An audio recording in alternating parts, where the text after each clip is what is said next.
मैं आपको एक घटना सुनाता हूं, सच्ची घटना। एक बार क्या हुआ, एक जर्मनी के प्रोफेसर के साथ मेरा झगड़ा हुआ, और झगड़ा इस बात का हुआ कि भारत महान कि जर्मनी महान। झगड़ा इस बात का था, वो कहता था जर्मनी महान, मैं कहता था भारत महान। अब दोनों ने झगड़ा सुलझाने के लिए एक रास्ता निकाला। रास्ता ये निकाला, उसने कहा कि मैं तुमसे भारत के बारे में सवाल पूछूंगा, तुम मुझसे जर्मनी के बारे में पूछो। जिसके सवालों के जवाब में सबसे ज्यादा हाँ यस आएगा उसका देश महान। मैंने कहा ठीक है भाई पूछो। तो उसने कहा पहले तुम पूछो। तो मेरा नंबर आ गया पूछने का। तो मैंने उससे सबसे पहला सवाल पूछा, जर्मनी में गन्ना होता है? तो उसने कहा नहीं, गन्ना होता ही नहीं। फिर मैंने कहा जर्मनी में केला होता है? उसने कहा नहीं। फिर मैंने कहा जर्मनी में आम होता है? उसने कहा नहीं। फिर मैंने कहा जर्मनी में लीची होती है? उसने कहा नहीं। मैंने कहा जर्मनी में सेब होता है? उसने कहा नहीं। मैंने कहा जर्मनी में संतरा होता है? उसने कहा नहीं। अब थोड़ी देर में बौखला गया वो, क्योंकि हर सवाल का जवाब नहीं नहीं नहीं नहीं, तो हारने वाला है वो। तो कहने लगा मिस्टर राजीव दीक्षित, मेरे जर्मनी में कोई मीठी चीज पैदा नहीं होती, अब आगे पूछो।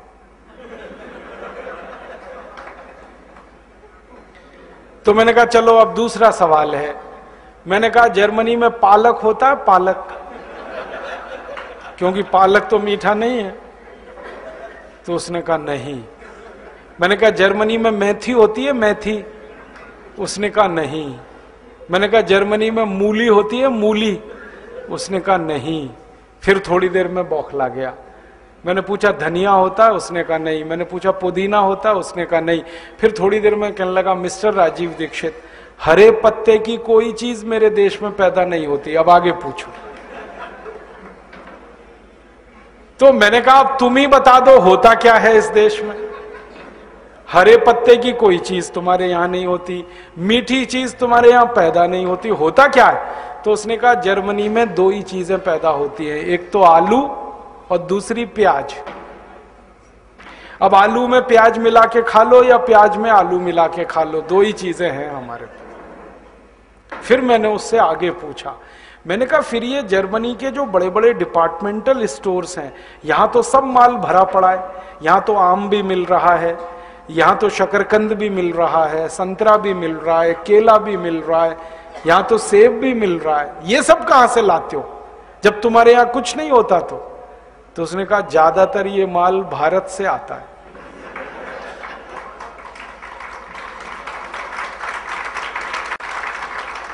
तो मैंने कहा किसका देश महान? तो वो बोला नहीं मुंह से, मान तो लिया उसने कि भारत देश महान, बोला नहीं। मैंने कहा इससे बुलवाना है। तो फिर मैंने कहा अब तुम पूछ लो, तुम भारत के बारे में पूछो, मैं उत्तर दूंगा। अब वो बेचारा फंस गया, क्या पूछे ऐसा जो भारत में नहीं होता। तो उसने ऐसे ही पूछ लिया भारत में गन्ना होता है? मैंने कहा इतना गन्ना होता है भारत में कि 6,38,365 गांवों में से 4 लाख गांवों में गन्ना ही गन्ना। उत्तर भारत में गन्ना, दक्षिण भारत में गन्ना, पूर्वी भारत में गन्ना, पश्चिम भारत में गन्ना, और हर जगह का गन्ना अलग है।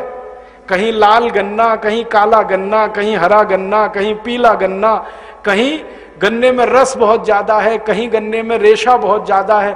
फिर मैंने समझाया 2550 किस्म का गन्ना भारत में होता है। तो उसकी आंखें फट गई हैं। मैंने कहा हाँ, कहीं नहीं खाया पूरी दुनिया में। तो कहने लगा इतना केला? मैंने कहा हाँ, कोई गांव ऐसा नहीं जहां केला नहीं होता इस देश में, हर गांव में केला है। फिर उसने कहा आम होता है भारत में? आम? मैंने कहा भैया भारत में 500 से ज्यादा प्रजाति के आम तो कभी भी मिल जाएंगे, और कुल आमों की प्रजातियां 5000 हैं जो मौसम पे मिल जाती है। दक्षिण भारत का अलग आम, उत्तर भारत का अलग आम, पूर्वी भारत का अलग, पश्चिम भारत का अलग। और मैंने तो उसको एक बात कही थी तो वो हैरान हो गया। मैंने कहा दिल्ली हमारे देश की राजधानी है, वहां से सिर्फ 100 किलोमीटर चलो, उत्तर दक्षिण पूरब पश्चिम, दिल्ली को केंद्र बनाओ, 100 किलोमीटर की परिधि में घूम के आओ, 500 जात का आम तो उतनी दूरी पर ही मिल जाता है। लंगड़ा आम, चौसा आम, फजली आम, तोतापुरी आम, दशहरी आम, कितने नाम गिनाओ। दक्षिण के तो अभी नाम ही नहीं गिनाए मैं। नीलम आम, बैगनफली आम। तो वो कहने लगा इतना? मैंने कहा हाँ भाई। फिर उसने कहा ये बताओ भारत में क्या नहीं होता। मैंने कहा यही सवाल कभी भी तुम पूछोगे तो उत्तर ही नहीं मिलेगा, क्योंकि भारत में सब कुछ होता है और हर गांव में होता है।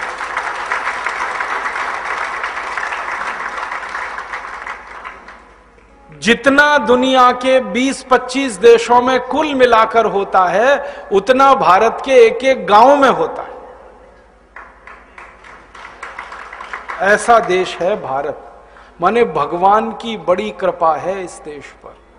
हर गांव की मिट्टी इतनी अच्छी है, सब कुछ हो जाता है हर गांव में।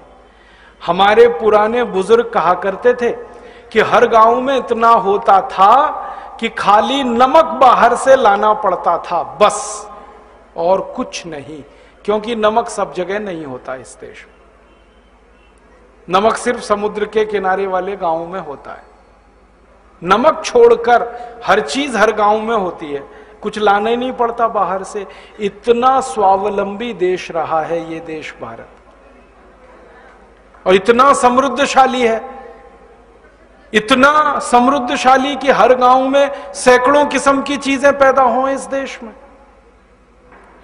और एक गहरी बात कहता हूं आपसे कि जब उससे मेरी बहस हो रही थी तो उसने कहा कि अगर ये सब कुछ भारत में होता है, इतना सब कुछ होता है, तो भारत गरीब क्यों है?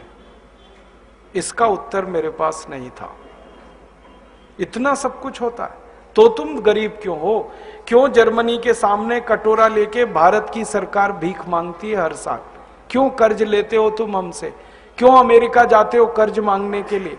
क्यों यूरोप के देशों में आते हो कर्ज मांगने के लिए, जब सब कुछ तुम्हारे देश में होता है? और हमारे देश में खेती में ही सब कुछ नहीं होता है, खेती के अलावा भी बहुत कुछ होता है। जमीन के नीचे खोदना शुरू करें तो 90 खनिज पदार्थ मिलते हैं इस देश में। तांबा मिलता है, लोहा मिलता है, बॉक्साइट मिलता है जिससे एल्यूमिनियम बनता है, अभ्रक मिलता है। ऐसे 90 खनिज पदार्थ जमीन के नीचे से मिलते हैं, कहीं नहीं है पूरी दुनिया में। अधिक से अधिक खनिज पदार्थ 10, 12, 15 दुनिया में हैं, अलग अलग देशों में। हमारे यहाँ 90 खनिज पदार्थ मिलते हैं। और अब तो पता चला कि खोदते खोदते हम बहुत नीचे आ गए तो तेल मिल गया, गैस मिल गई। कावेरी बेसिन में इतनी गैस मिली है कि वैज्ञानिकों ने एक दिन कहा मुझे कि हम सारी मोटर गाड़ियों में ये गैस जलाएं जो कावेरी बेसिन में मिली है, सारी मोटर गाड़ियों में, और भारत के हर रसोई घर में इस गैस को जलाएं। ये गैस ही जले, डीजल पेट्रोल बंद कर दें तो इतनी गैस है कावेरी बेसिन में कि 240 साल तक जलती रहे वो देश में, इतनी गैस है। और उन वैज्ञानिकों का कहना है कि थोड़े दिन में तेल मिलने वाला है राजस्थान में, बाड़मेर में, बीकानेर में, जैसलमेर में, और तेल का प्रचुर भंडार मिलने वाला है। उसके संकेत आने शुरू हो गए हैं। थोड़े दिन में तेल भी आ जाएगा, अब तक जो नहीं था। तो तेल इस देश में, गैस इस देश में, खनिज पदार्थ यहां पर। जंगलों में जाओ तो 84,000 किस्म की जड़ी बूटियां और फल आदि होते हैं जंगलों में। तो भारत माता तो कहीं से दरिद्र नहीं है, फिर देश दरिद्र कैसे हो गया? ये कहानी अगर हमारे समझ में आ जाए तो हमारे सपनों का भारत बनाना आसान होगा। इसलिए ये कहानी मैं सुना रहा हूं आप। कहीं से हम दरिद्र नहीं है, भगवान ने हमें दरिद्र नहीं बनाया, प्रकृति ने हमको दरिद्र नहीं बनाया। हम सब तरफ से दुनिया में किसी भी देश के कंपटीशन में आगे है।